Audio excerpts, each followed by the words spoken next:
জীবনে যদি সত্যি কাউকে ভালোবেসে থাকো, আচ্ছা তাহলে সাহস নিয়ে তাকে বিয়ে করার অবতারা রেখো।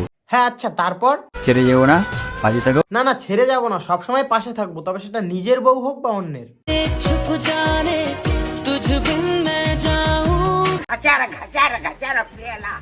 বড় তোমার মেনে নেয় না, ঠিক মেনে নেবে, ঠিক আছে? বলছি ভাই, বাড়ি থেকে কি এটাও মেনে নিয়েছে যে নিজের বউকে ছেড়ে অন্য মেয়ের কপালে যে চুমু খাওয়ার ব্যাপারটা? সোশ্যাল মিডিয়ায় এসে রেশন দোকানের মতন জ্ঞান বিতরণ করার পরে বর এদিকে অন্য মেয়ের কপালে হামি খাচ্ছে আর বউ এদিকে অন্যজনের সাথে সুখ পালন করছে। কষ্টে ফেটে গেল আমার এই বুক। তো নমস্কার ভাই লোক, कैसे है आप लोग? চলো প্রথমে কিছু শায়রি দিয়ে শুরু করি। সোশ্যাল ভাবে সবাই এরকম নাটক করে, আসলে এরা একটা পেছন পাকা মাল। খাবারের অনেক খামতি এদের, তাই দিনরাত চেবায় বউয়ের গাল।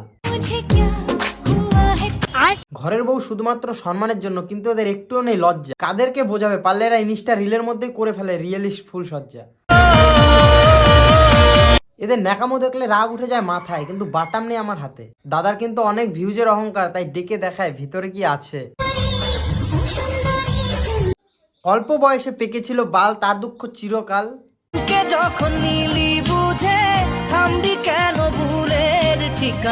বলি ভাই, শুরুর দিকে যত মিষ্টি মিষ্টি ডায়লগ দিচ্ছিল, সেই ডায়লগ গুলো কোথায় ঢুকলো? মানে এবার এসব দেখে নিজেরও একটু খারাপ লাগছে। এবার যারই প্রোফাইলে আমি চেক করছি, একবার দেখছি ও কাচ্ছে, একবার দেখছি এ কাচ্ছে। আল্লাহ, ওরা সব থেকে বড় কথা, তোমরা কেঁদে কেঁদে রিলসটা বানাও কিভাবে?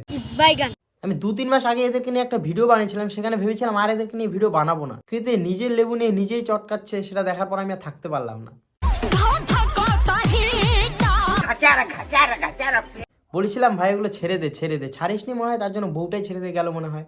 বউ তো ছেড়ে অন্য ছেলের কাছে চলে গেছে, তাহলে আবার আগের ফর্মেই ফিরে আয়, নিজেরটা এখন নিজেই ধর।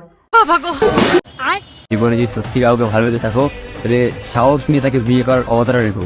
চাই না আমার এরকম ঝাটের বালের ক্ষমতা, যেখানে সাহস নিয়ে বিয়ে করার পর 1 মাস পর বউকে ছেড়ে দিয়ে অন্য মেয়ের সাথে। এরকম একটা সিজনে চলে এসেছে না যে আমাকে বিয়ে করতে হচ্ছে এখন, ঠিক আছে? সেটা নয় বুঝলাম, কিন্তু এটা কোন সিচুয়েশনে চলে এসেছিল যে তোর নিজেরটা নিজেই ধরতে হচ্ছিল? কনফিডেন্স যদি তোমাদের রাখতে হয় তাহলে এই ভাইটার মতনই, কারণ বুকে পল্লবী লিখে পাগল হয়ে ঘুরবার জামানাটা নেই। প্রথম বউ ওরা সুইটির সাথে লাস্ট ভিডিও বানাচ্ছে, গাইস লাস্টবারের মতন ডিপ চালাচ্ছে। তারপরে ওরা কিউটির সাথে দেখি ফার্স্ট ভিডিও বানাতে শুরু করে দিয়েছে। বারা আমি আমার ওয়ান সাইডে লাভের জন্য 2 বছর অপেক্ষা করেছিলাম, আর এই একটা মাসও পালন অপেক্ষা করতে। আসলে খুব পুরকি না মনের মধ্যে।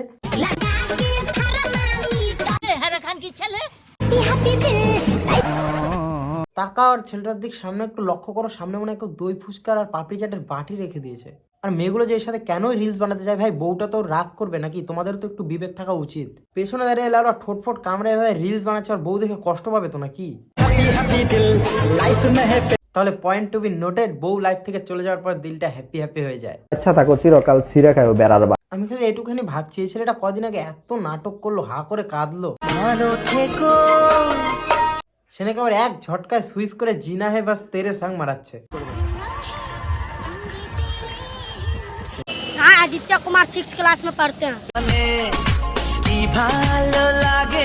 ভাই ভালো লাগাটা একটু কদিন পরেও দেখাতে পারতিস, হোল্ড করে যেতিস একটু সময়। আর সোশ্যাল মিডিয়ার মধ্যে একে একটা মাস্কধারী ছাপড়ি আছে, তুই আর একটা লঞ্চ করিস না।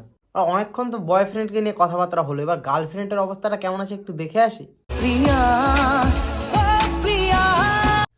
কি কষ্ট মনের মধ্যে, সেই কষ্টে পাছা দোলাচ্ছে। রতনে যেরকম রতন চেনে, সেরকম শুয়োরে ঠিক কচুটাও চিনে ফেলেছিল। এদের বিয়ে ভেঙে গেছে বলে এদের হাফ অডিয়েন্সই ডিপ্রেশনে ভুগছে, কিন্তু এরা দিব্যি ঠিকই আছে, একজন অন্য মেয়েকে নিয়ে ঘুরে বেড়াচ্ছে আর একজন পাছা দোলাচ্ছে সোশ্যাল মিডিয়ায়। তবে নিব্বি কদিন পরে যদি এসে পলো অডিয়েন্সদের, এসব তো আমরা প্র্যাঙ্ক করেছিলাম। তবে বিশ্বাস করো, তখন যে ভিডিওটা আমি বানাবো না, একেবারে নস্টালজিল ঠাপ ফেলবো তোমাদের উপরে। তো চলো আজকের জন্য একটুখানি দেখা হবে নেক্সট কোনো ভিডিওতে। তো চলো বাই। थोड़ा पापी मैं गाली देता काफी पर जिंदगी में बढ़ने के लिए कभी न